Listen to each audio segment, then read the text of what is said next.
स्वागत है दोस्तों आपका हमारे यूट्यूब चैनल में। आज हम जॉन डन के द्वारा लिखा गया उनके एक बहुत ही famous poem the Twickenham garden के क्रिटिकल एप्रिसिएशन को पढ़ेंगे, जो बीए के एग्जाम में पूछा जाता है लॉन्ग क्वेश्चन के रूप में। ठीक है, तो आइए अब हम स्टार्ट करते हैं। तो आइए हम सबसे पहले इंट्रोडक्शन को देखते हैं। Twickenham garden is an interesting poem by John Donne. Twickenham garden नामक जो पोएम है जिसको जॉन डन ने लिखा है, ये एक बहुत ही इंटरेस्टिंग पोएम है। It was addressed to his friend Lucy Countess of Bedford. और इस पोएम को जॉन डन ने अपनी friend Lucy Countess of Bedford को एड्रेस किया है, जो कि पेट्रोनेस ऑफ डने, जो क्या थी, जो डने की पेट्रोनेस थी। पेट्रोनेस मतलब संरक्षिका थी। एट द टाइम, उस समय, when she was living at Twickenham garden, उस समय जब वो ट्विकनम गार्डन में रहती थी, तो विद हर हस्बैंड, तो वो अपने पति के साथ रहती थी। Donne used to visit her frequently, और डने अक्सर उनके यहाँ आया जाया करते थे। There are 3 main points that have been stressed in the poem। और इस पोएम में 3 चीज़ों पे बहुत ज़्यादा जोर दिया गया है। द ब्यूटी ऑफ ट्विकनम गार्डन, पहला तो उस बगीचे की सुंदरता को दर्शाया गया है, ट्विकनम गार्डन की सुंदरता को दर्शाया गया है।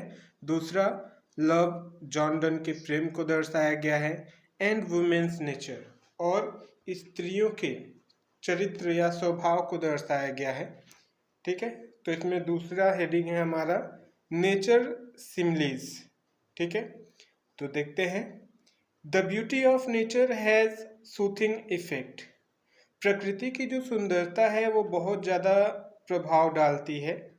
The poet is broken in love, यहाँ जो कवि है हमारे जॉन डन, वो प्रेम में धोखा पाने के बाद ही साई एंड सेट्स टीयर, वो दुखों से कराते हैं और अपने आंखों में आंसू लिए हुए। The poet does not tell us why, लेकिन कभी हमें इस पोएम में ये क्लियर नहीं किए हैं कि वो आखिरकार क्यों इतना दुखी हैं और किसके लिए इतना दुखी हैं।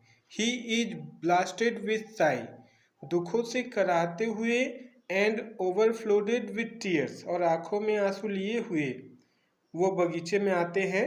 लेकिन वो इस पोएम में भी उन्होंने नहीं दर्शाया है कि आखिरकार वो किस लिए इतना दुखी हैं। But it is clear from the poem, लेकिन इस पोएम में यह साफ दिखता है दैट कि the poet has been disappointed in love. लेकिन इस पोएम में साफ ये दिखता है, पोएम पढ़ने के बाद मतलब ऐसा महसूस होता है कि जो पोएट है उन्हें प्रेम में धोखा मिला है। He therefore comes to the Twickenham garden, इसलिए वो ट्विकनम गार्डन में आते हैं। टू टेक फॉर स्प्रिंग, ताकि उन्हें उस गार्डन में कुछ आराम मिले। यहाँ स्प्रिंग का मतलब है आराम से। That can give him relief from his sorrow and suffering, जो उनके दुख को और कष्ट को कुछ कम कर सके। There he is greeted by beautiful sights and sweet sound that are characteristic of spring, and these soothe him। ठीक है, There he is greeted by beautiful sight, और वो यहाँ पर सुंदर चीज़ों को तलाश में आए थे या सुंदर दृश्य के तलाश में आए थे, और स्वीट साउंड्स की तलाश में आए थे, जो चीज़ें किसके समान होती थी, स्प्रिंग के समान होती थी, और जो उन्हें सच्चा आराम दे सकती थी, इसलिए वो उस बगीचे में आए थे। उसके बाद नेक्स्ट हेडिंग को देखते हैं, थीम ऑफ लव। ठीक है, पहले तो नेचर की सुंदरता को पहला जो थीम था वो हो गया, दूसरा है थीम ऑफ लव। ठीक है, the other theme dwelt with in the poem is love. इसमें जो दूसरा थीम है वो लव पोएम का है।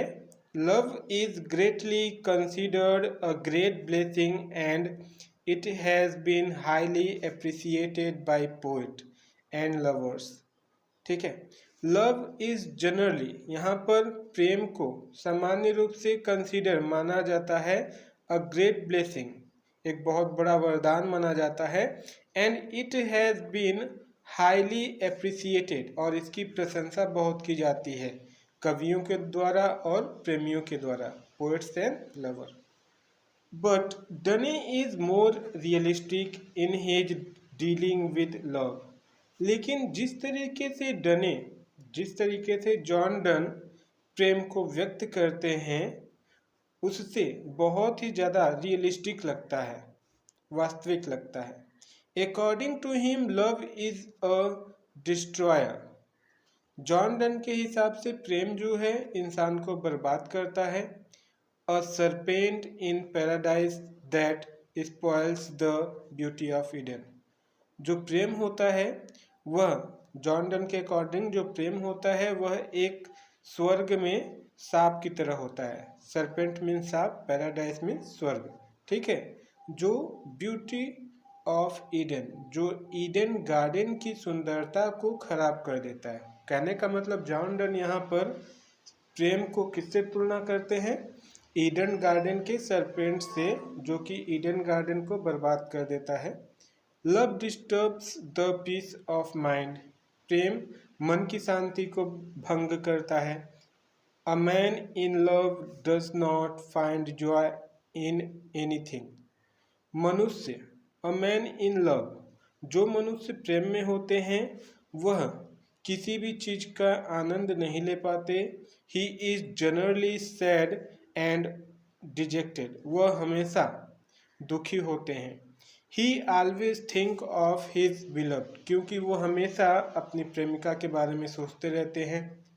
The poet calls it spider love that transform one substance into another. उसके बाद कवि जो है वह प्रेम को मकड़ियों वाले प्रेम से तुलना करते हैं। मतलब कहने का, आगे कवि जो है प्रेम को स्पाइडर लव कहकर बोलते हैं। क्यों? क्योंकि जो मकड़ियों वाला प्रेम होता है वह किसी भी चीज को दूसरे चीज़ों में बदल देता है। कहने का मतलब जैसा कि पोएम में था कि मकड़ियों वाला प्रेम अमृत को विष में बदल देता है, तो वही है। It transform Manna a divine food into God, ठीक है, अमृत को विष में बदल देता है।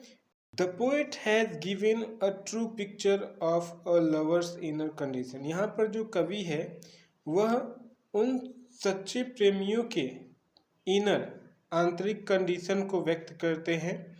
His sentiments are genuine and based on his experience, जो सच्चे प्रेमी होते हैं उनका जो भाव होता है वह सच्चा होता है और बेस्ड ऑन हिज एक्सपीरियंस, और वो उनके अनुभव से दिखता है। तो नेक्स्ट हेडिंग को हम देखते हैं, faithlessness. The third point that has been emphasized in the poem is women's infidelity, ठीक है। तो ये जो पोएम का तीसरा पॉइंट है इसमें कवि जो है स्त्रियों की बेवफाई के ऊपर जोर डालते हैं कि स्त्रियां कैसी होती हैं, उनका स्वभाव कैसा होता है। किसके मामले में? प्रेम के मामले में। कहते हैं कि इन डनेस ओपिनियन, डने के विचार के हिसाब से women are not loyal, John Donne के हिसाब से विमेन जो होती हैं, स्त्रियां जो होती हैं वो लॉयल मीन्स वफादार नहीं होती हैं। दियर लव इज नॉट ट्रू, उनका जो प्रेम होता है वो सच्चा नहीं होता है। इट इज डिसिप्टिव, वो क्या होती हैं? बेवफा होती हैं। It is very difficult to जज a woman from her outer appearance, और आगे वो कहते हैं कि बहुत ही कठिन होता है किसी भी स्त्री को जज करना उसके बाहरी हाव भाव को देखकर, ठीक है। जॉन डन कहते हैं कि किसी भी स्त्री के बाहरी हाव भाव को देखकर उन्हें जज करना है बहुत ही कठिन काम होता है। फॉर हर टीयर्स में बी फॉल्स, क्योंकि उनके आंसू भी गलत हो सकते हैं। Her eyes believe her inner feeling, her eyes believe her inner feeling, न ही आप उनके आंखों को देखकर उनके अंदर के भाव को पता कर सको कि उनके हृदय में क्या चल रहा है, कोई भी नहीं पता कर सकता। Only that woman is true whose truth is not real truth but cruelty।